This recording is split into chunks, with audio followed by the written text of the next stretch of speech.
Lahanti. Tēnā koe, Mr. Speaker, tēnā koutou te whare paramata. He mihi nui ki te Ngāti Hineuru, me te kōpere trustees o te iwi o Hineuru Trust. Nā ahi kā roa o rātou whenua, he mihi nui. The Green Party is very pleased to stand in support of the first reading of this settlement bill. And I think we feel very deeply that what has been invisibilised must be brought to the light through this process. And this iwi have been through more than most people in this country could possibly imagine. More marginalisation, more violence, more land loss, and with the added hurt of being invisibilised right up to relatively recent times. So saying their name, acknowledging their mana, recognising their place, recognising their work and their tenacity to get to this point is a very important part of it. And also to acknowledge the tupuna and those that went before, and those that went before in the negotiation process to get to this point. The story of the historical account is indeed a profound experience to read. It's a heavy story, much like many others that we've heard in this House, but with that added pain of so much of it being unknown to many others, so much of it being marginalised, so many other names are known, but the story of Ngāti Hineuru has to come to light so that this nation can come forward. Like my colleagues, I want to acknowledge there's too much to cover in the first reading, but it's a beginning, and to acknowledge, as Meka Whaitiri said, there is so much in the historical account to acknowledge, so much that needs to be talked about. And I just want to touch on perhaps my whakapapa as a Pākehā requiring me to acknowledge the role that needs to be examined of people like Donald Maclean and Whitmore. General Whitmore. Streets are named after these men. All over this country, particularly in the East Coast, streets are named after these men, and they are regarded as the quote, unquote, founding fathers. But where is the street that is named after Te Rangihiroa? Where is the street that's named after the the tupuna, of Ngāti Hineuru? So I think it's very important that we actually examine the behaviour of all our tupuna, including those of the Pākehā culture.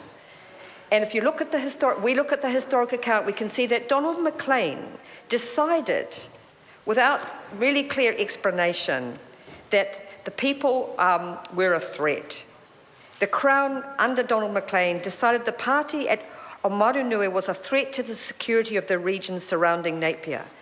It could be argued that in the context of the wars that were taking place, that Donald Maclean was acting in the interests of the Pākehā community. But what he was doing was acting in the interests of colonisation.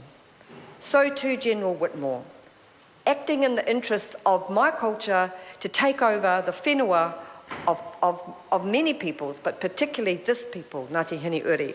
And so this is indeed a dishonourable story, which is really important to acknowledge. And we need to acknowledge the death that took place after all of the negotiations and the mana of people like Te Rangihiroa, after all of their attempt to negotiate with fairness and justice with the Crown.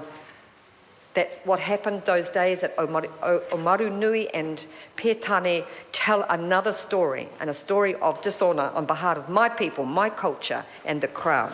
And that needs to be acknowledged in order for us all to move forward. There needs to be acknowledgement of those things.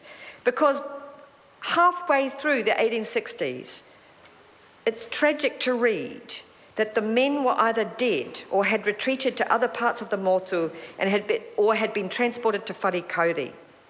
And so the women at Tarawera lamented their losses every morning and evening with customary mourning practices, scoring themselves with peepee shells with the effect, quote unquote, of making them weep most naturally.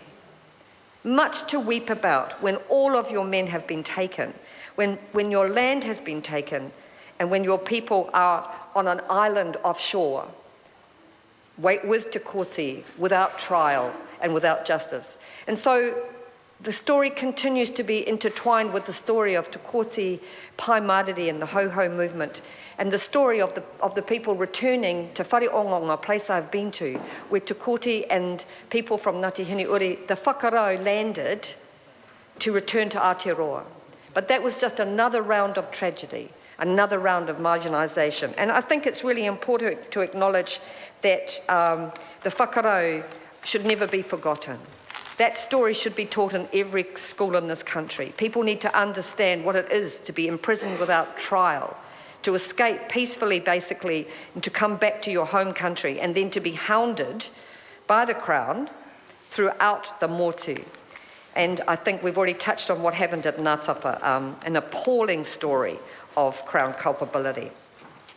So it is really important that we acknowledge that the end of the war meant that maybe the Hineuru could finally return to their rohi, but of course that wasn't the end of the instruments of colonisation.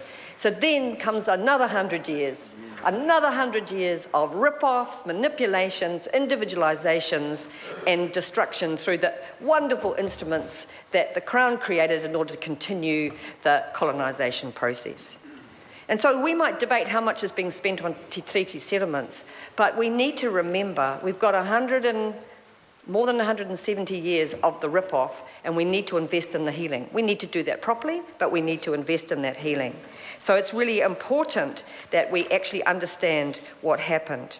And I support the fact that the historical account is very, very clear that the 1951 Royal Commission report raised more issues and acknowledged that the Crown should not have interfered with the titles that were provided in 1870. But still it goes on. Still there was more marginalisation and loss. And so today we're beginning a more positive moment. And we look, as my colleague Koroko took us through, the settlement aspirations, the response. The people have still held on, and they have very clear aspirations. They have the 6 po. And those 6 po are very, very strong. I was in Tairāwhiti this week with another iwi who have had their settlement, and one of the things they said to me was, yes, it's very awesome to be focusing on rebuild, and we must, but one of the tragedies is so many people have left that how do we bring our people home? And so I'm sure that will be part of the plan, but it's not an easy plan, because to bring the people home, you have to have work for the people. You have to have mahi. And to create mahi takes more than a one-off settlement. So I honour the po because I can see the vision. But I think that it also behoves the rest of the motu and the Crown to actually facilitate not just a settlement, but a genuine opportunity for regional development that will allow those settlements to be what they can be, and not to just leave it to the iwi involved to find a way, because there's so much to rebuild. There is so much to rebuild. It's not only the reconnection to the whenua and the whakapapa, but the reconnection to the taonga, the reconnection to the relationship with awa and with maunga, all of those things, and then to be able to survive in your own rohi, on the terms that the people have defined in their settlement aspirations. So there is much work to be done, and in the first reading all we can do is say fantastic work to the negotiators to honour what they have created here as a first step, as a platform, but to recognise how much more there is to be done. And the Green Party does need to say, as we always do, that settlements are not full and final. They are the first step. There is always more negotiating to take place, and there is need for more investment by the Crown, because so much was destroyed and taken. The miracle is that the vision of the people, the kaupapa that we face here today, was not destroyed and taken. That is something that we need to honour here today. That is something to be proud of. But again, I say to my own people, to Pākehā katoa as well as the Crown, we need to learn the history. We need to recognise when we drive down Whitmore Street and we look down McLean, whatever, that actually those men did things in our name in which we have benefited at the expense of an iwi such as Ngāti Hineuri. And so in order to move forward together, kōtahitanga, unity, mana motahaki, as a nation, we have to face those things as Pākehā and say, there are other names, there are other people who stood strong, who we should honour, whether it's Te Koti or Te Rangihiroa. We need to stand up and honour those people. And we need to know why we own all the whenua and why we control the resources today, so that redress can be understood by Pākehā and so that there will be a generosity of spirit on our side of the culture as well as a generosity by the Crown, instead of expecting all the generosity that has been given today by Ngāti Hineuru in a settlement that does go some way to restoring the people, but still will take a lot more work. So I guess we're very happy to support the settlement. We're very happy that the invisibilisation of Ngāti Hineuru is over, that this place, this iwi will not only be seen, but will be able to be, begin to be strong again. Kia kaha, kia ora tātou katoa.